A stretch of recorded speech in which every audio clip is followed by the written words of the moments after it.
Why don't we jump to some Emmy predictions as we wrap up today? The 70th Emmys going to be coming at you next Monday. We wanted to get you this, our predictions beforehand, so we got it on the record when we get them all right. We talked about some of the nominations in the past, so we don't need to go too much into like the surprises or the trends, but I think we're just going to kind of be talking straight picks, maybe our hopefuls and our who we want to see. Why don't we start with lead actress in a drama series? We don't need to run through them, but maybe mention one or two that stand out. I guess if I had to pick one, I really want to see Kerry Russell take this home. Yeah, I think it's a 3-horse race, honestly. Kerry Russell from The Americans, Elizabeth Moss from The Handmaid's Tale, who won last year, and Sandra Oh from Killing Eve. Yep. I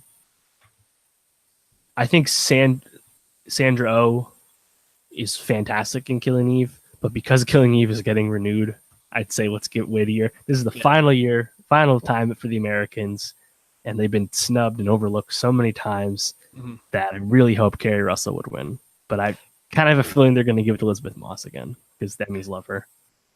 I could see that happening. I guess I'm really hoping that this is, third time's the charm for Kerry Russell here. She's great in this show, man. And she's the number one winner of the show in general. Absolutely. I mean, Matt Reese is good as well, but Kerry Russell just really shined in that. So we'll see. I think we both went on Kerry Russell, and I think you handicapped the field perfectly. Let's jump to lead actor in a drama series. I know you're going to pick your guy, Jason Bateman, right?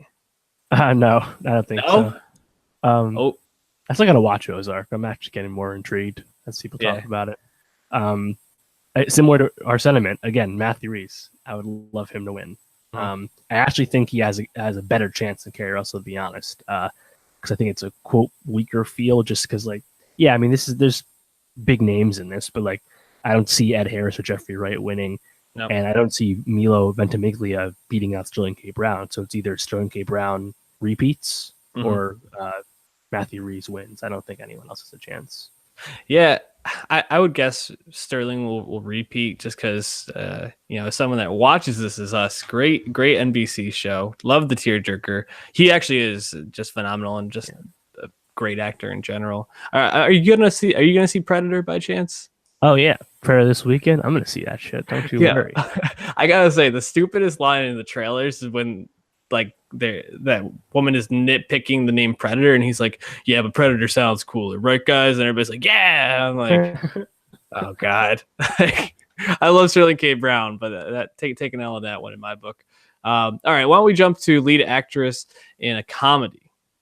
This is actually going to be a really interesting category this year, where it's been a snoozer in the past. There's no Olivia Louis-Dreyfus to kind of basically take it home like she does every single year. Veep wasn't on last year. Can't wait for it to come back. I gotta tell you, man. Allison Janney probably is the favorite, but no, I don't think she's the favorite at all. No? Actually, she's won in the past, right? But Rachel Brosnahan won for the Globes. That's true. The Emmys are just gonna give Marvelous Mrs. Maisel a lot of awards. I would love that. Yeah, I think Rachel Brosnahan's gonna win pretty handily. I love Issa Rae. That'd be for Insecure season 2. Hopefully she'll be there next year as well. But yeah, I think Rachel Brosnahan's got this in the bag. Such a magnetic screen stealing performance. She's in almost every scene in that show, so I would love to see that. Yeah, I mean, Rachel Brosnahan's incredible. I would love to see her win. I do think Allison Janney is an outside shot just because she's very beloved and she's just a great actress in general. Just won an Oscar too. She's in people's minds. Lead actor, though, a little bit closer, I think. Yeah, I agree with you. Brosnahan will probably take it home, but Donald Glover, Bill Hader got to be top 2. Who's your pick?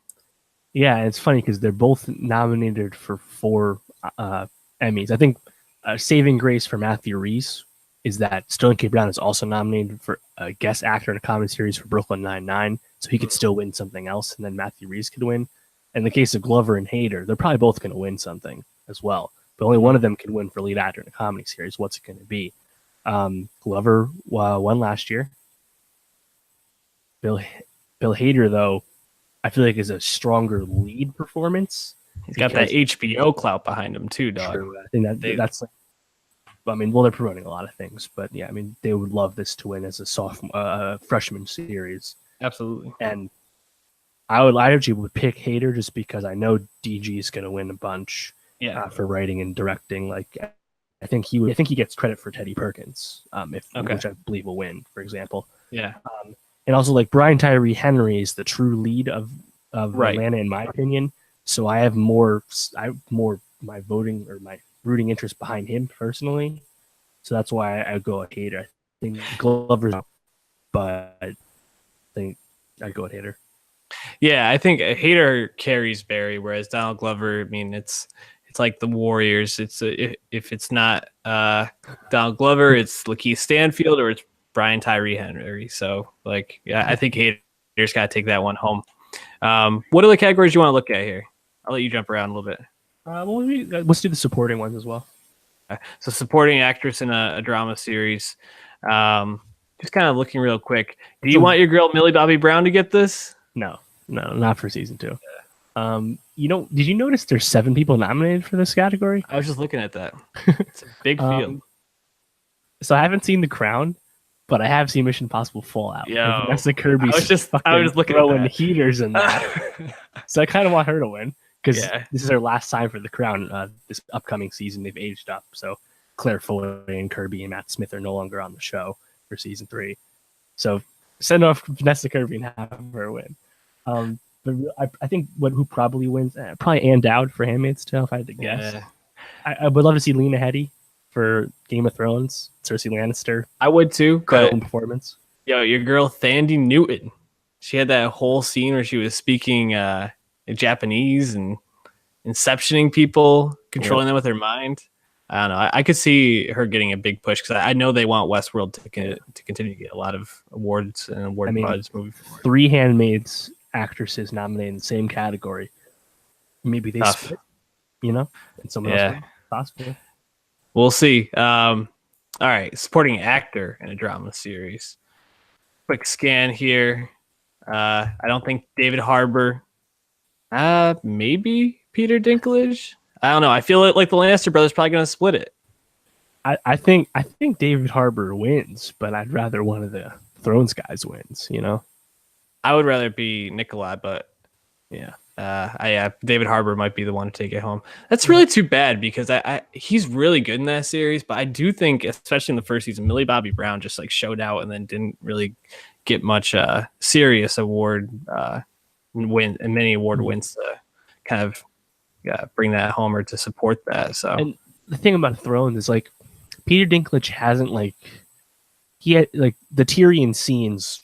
The good Tyrion's material was seasons ago at this point. He's just kind of getting legacy nominated at this point. Right. It's not good. Peter Dinklage is still awesome, but it's like he's not giving his best work. He's truly a supporting actor right now, And I think Jamie carries more emotion, in the stage of the story, but it's tough with the shorter season. There's a lot going. I don't know. It's like, and I don't think Thrones probably doesn't win any acting stuff because I remember Amelia Clark and Kit Harington, they even get nominated? They didn't, right? No.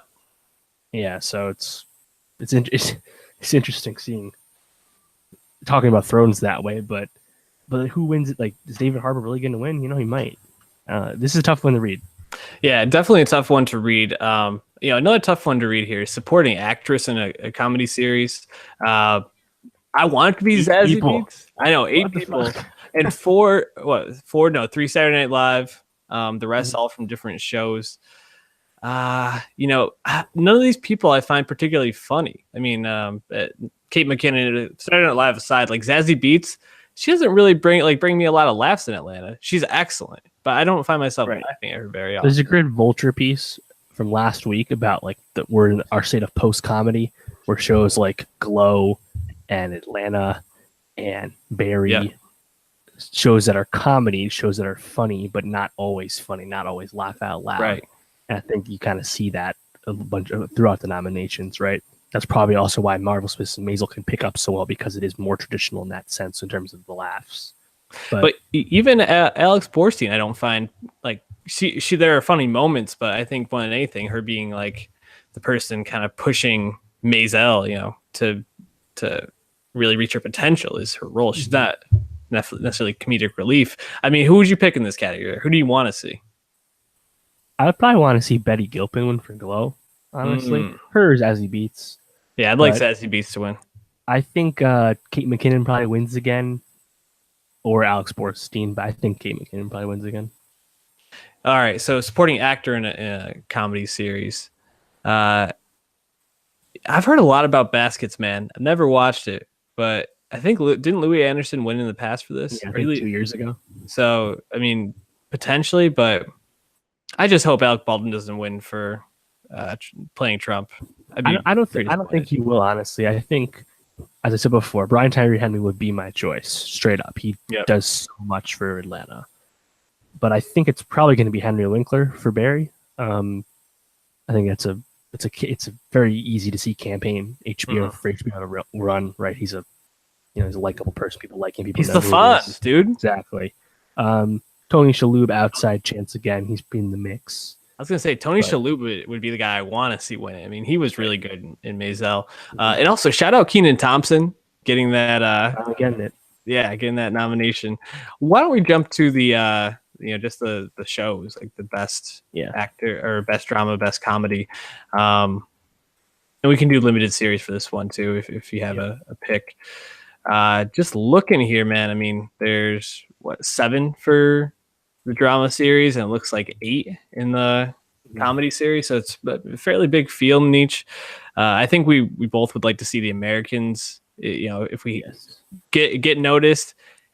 With a down year for Thrones, wasn't huge. I mean, down year for Stranger Things. Yeah, Handmaid's Tale season 2, not as strong.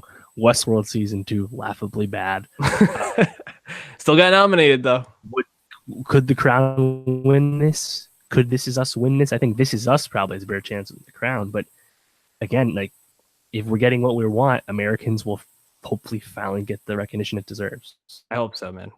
Especially because it seemed to kind of stick the landing, so to speak. So I'd love to see it get noticed. Jump into comedy series. I mean, it's a 2-horse race for this Atlanta, Barry, and 3-horse race and Maisel. So pretty tough to pick out of those 3. I can't be mad about any of them winning. Yeah, it's got to be Atlanta though. Yeah, it's just the best show of the 3. Yeah, it's just a really incredible show, and we talked about a lot. Check it out, soundcloud.com/nowstalgiapod, and we're bringing it home. Limited series. Wow, this category is actually pretty thin. Yep. It's I think it's a 2-horse race between Gianni Versace and Godless. I think Gianni Versace wins. I think so. After that, you have like Patrick Melrose, which I actually want to watch. I heard Cumberbatch is good in that. Mm-hmm. But then, like, The Alienist, Genius, Picasso, nobody talks about those shows. No one's excited about that. So it's like, this is padding, unfortunately.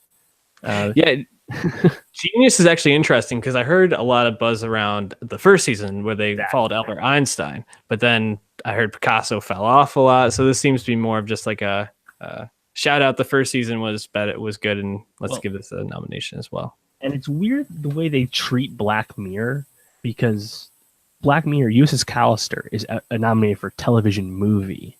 Mm-hmm. So they run Black Mirror as like individual anthology films. So it's just weird because if Black Mirror ran as a limited series, it's fucking winning this shit. Yeah, it just feels like it's a stronger word for it to win, because spoilers, television movie is going to The Tale. Mm-hmm. Laura Dern movie that HBO bought and ran for the Emmys instead of the Oscars, right? Yeah, we mentioned that in the first pod. So, USS Callister are going to win that. But that's another thing where some of these categories just can be thin, because like Fahrenheit 451, we didn't like that. That's just not good. Not good. Yeah, it's just not a good really one. Not nominated. Good. Yeah. And then I can't speak to Flint, but it's on Lifetime. And then Paterno from HBO was fine. Okay. Yeah. Right. And it's just annoying that like some stuff just gets token noms. Whereas there's a comedy series, Insecure season 2, Tough Luck, not nominated. They pick Umberto Kimmy Schmidt and Curb Your Enthusiasm over it, but that's the way it goes. So follow along at Nowstalgia Pod. I'm sure we'll be tweeting as some of the winners come up, and anything notable we'll be talking about. Shout out to John Legend by the way. First African American EGOT. So pretty awesome. You know, he won for Jesus Christ Superstar, completing his 4 big award show wins. Is his Oscar for Best Original Song? Yeah, for Selma, right? Isn't that kind of cheating to win a Best Original Song and then a Grammy? Isn't that 2 music wins? Was it for Selma? I don't know. I think it might have been. I gotta look. Wasn't that a song with him in common? Yeah. But yeah, if you want to give us some feedback, at NowstalgiaPod on Twitter, leave us a rating and review on iTunes, communicate with us and interact with us on YouTube. We like to comment and go back and forth a little bit, especially if you got some hot takes there. Mm-hmm. What do we talk about next week, Dave? Yeah, I mean, you said we'll talk more in depth about like what the award wins mean once they actually happen. So, you know, I didn't want to get too deep on hypotheticals now. We just want to let it happen first. So we'll talk more about that in depth next week.